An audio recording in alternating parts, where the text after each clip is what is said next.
আমাদের চারপাশে এত পানি কিন্তু খাওয়ার পানি নাই। কি করবি রে ভাই, আমাদের যে উপায় নাই। এই নোনা পানির যন্ত্রণায় কতদিন আর থাকবো? পানির জন্য প্রতিদিন এত দূর যেতে হয়। মা, এই পানি এত নোনা কেন? এটা খাওয়ার মতো না রে বাবা। ওরা কারা? আমরা লিডার্স থেকে এসেছি আপনাদের নিরাপদ পানির ব্যবস্থা করতে। এই ব্যবস্থায় বর্ষার পানি সংরক্ষণ হবে। তাহলে সারা বছর পানি পাওয়া যাবে। মা, পানি মিষ্টি।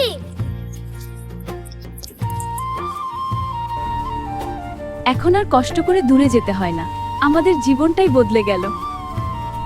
লিডার্স আমাদের পাশে ছিল, আছে। আমরা একসাথে কাজ করলে সব সম্ভব। নিরাপদ পানি শুধু প্রয়োজন নয়, এটা অধিকার।